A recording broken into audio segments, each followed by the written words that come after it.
humiliation, les excuses présentées par Benyamin Netanyahou au Premier ministre qatari, ou pour vous, Guy Poran, c'était nécessaire pour montrer la bonne volonté d'Israël dans la signature de cet accord ? Oui, je pense qu'il n'a pas vraiment eu le choix. Et je vous rappelle que c'est la même Premier ministre qui a déjà demandé l'apologie de la Jordanie à l'époque avec Khaled Mishal, et puis d'Erdogan pour l'histoire de Marmara de la Turquie. Il a d'habitude demandé de ces. Mais là, maintenant, je pense que c'est plutôt quelque chose qui peut relativement facilement passer par le public, parce que Donald Trump a demandé, et les Qataris sont très importants pour la négociation. Alors, c'est quelque chose qui va être finalement accepté par tout le monde. Mais Guy Poran, est-ce que c'est possible, ça, les vœux de Myriam, avec l'autorité palestinienne telle qu'on la connaît aujourd'hui ? Non.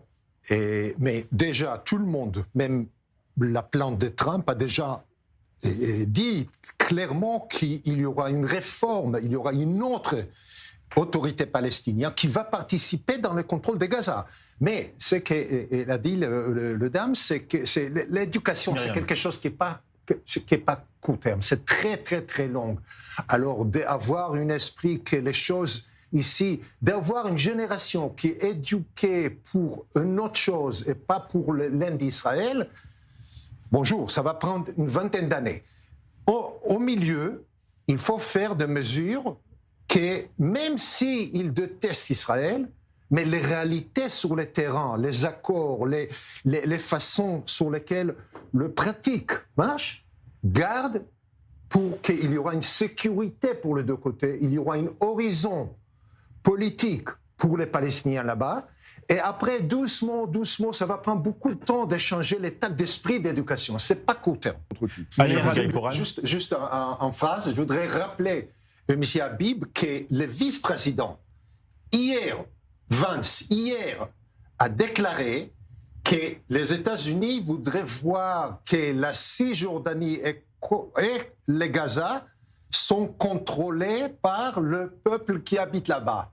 Ça veut dire que la Cisjordanie, pas seulement ça ne va pas être un accès, mais ça va être gouverné, ça va être dirigé par les Palestiniens. Ça, c'est le vice-président Vance qui a dit hier. Il y a des Israéliens qui habitent là-bas. Je rassure monsieur Porad. Oui, ils sont 10%. Il y a un demi-million d'Israéliens qui habitent là-bas. Bien sûr, ils sont 10%. Il est évident que les Palestiniens s'autogouverneront. Il est hors de question de prendre 2 millions de Palestiniens, de les rendre Israéliens. Donc ceux-là continueront à s'autogouverner. Là, c'est ce qu'ils voudraient avoir Ben-Gvir. Et tous les territoires vides resteront. Et au pire des cas, même si les Américains ne sont pas d'accord, ce n'est pas eux qui décident. Israël n'est pas le 53e État américain. Israël est un État indépendant qui vote et qui décide dans un État démocratique. Et qui ne se suicidera pas, même si jamais les Américains, y compris Donald Trump, peuvent se tromper. Mais si je peux... Oui, je voudrais juste rappeler, M. Habib, qu'il y a quelques mois, lorsqu'une discussion ici, dans ce studio, il était certain que Trump transféra le banc de Gaza aux rivières américaines, débarrassé de Palestiniens. Aujourd'hui, Trump veut réhabiliter Gaza pour les Palestiniens. Il fait sortir l'armée d'Israël de Gaza et il fait participer l'autorité palestinienne dans la gestion de Gaza. Je suis prête à accepter l'aveu d'erreur de M. Habib. Allez-y, Meir, répondez. Alors, mais là, si je peux dire un petit mot. Allez-y. Allez-y, Meir. Ce qui est intéressant dans ce que j'entends chez Mme Palomba et chez M. Porret, ils ne prennent en fait ce qu'ils ont envie d'écouter. Moi, j'ai écouté Trump qui a dit tout et son contraire, par exemple, sur un conflit qui nous touche moins, même s'il nous touche quand même, c'est entre l'Ukraine et la Russie. Donc il y a un arrière-plan politique aussi. Bien sûr, mais je suis tout à fait d'accord, et j'ajoute pas seulement c'est une horizon, ce qui peut arriver plus tard, mais ce qui est sûr, c'est qu'il n'y aura aucune annexation maintenant. Et Smotrich et Ben-Gvir, pas mal de leurs personnes. On n'a aucun engagement dans le plan qui dit qu'il n'y aura jamais d'annexion. Non, pas jamais. Oui, mais Donald Trump a dit maintenant qu'il n'y aura pas d'annexation. Maintenant, dans l'avenir, il ne peut pas dire. Mais ce n'est pas seulement parce que les Palestiniens et les pays arabes, les Saoudiens Arabie, etc., ils ont eu peur que maintenant, à cause des reconnaissances de pays aux Nations Unies, il y aura une annexation immédiate. Ça, c'est hors de table. Je ne sais pas si on dit hors de table en français. Une ligne rouge. On a compris. Guy Poran. En cours, c'était clair pour moi que Netanyahou va présenter la situation, l'accord, etc., comme quelque chose qui est vraiment très... Et c'est ce qu'il voulait, et c'est la mission de remplir la mission de guerre, de bout de guerre, etc., etc. Mais bien sûr que ce n'est pas le cas. Et lui a dit une dizaine de fois merci beaucoup au président, et Trump a dit merci beaucoup à Bibi. Mais je voudrais vous lire ce qu'a dit quelqu'un qui est un très autre responsable de la Maison-Blanche.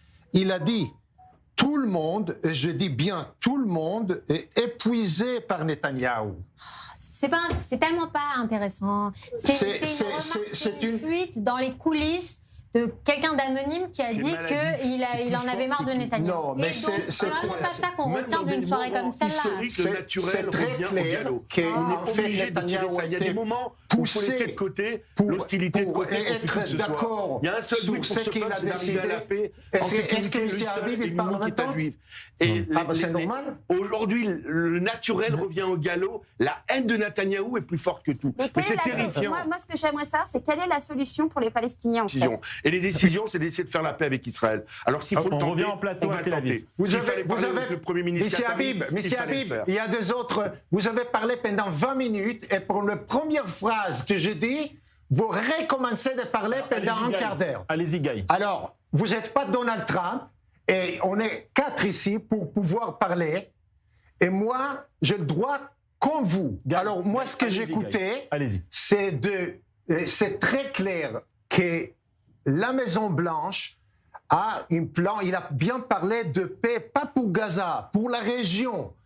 Avoir la paix pour la région, ça veut dire avoir une solution politique pour les Palestiniens au Cisjordanie. Il y a 7,5 millions de Palestiniens entre la Jordanie et la mer, et 7,5 millions de Juifs, ni l'un ni l'autre vont aller nulle part.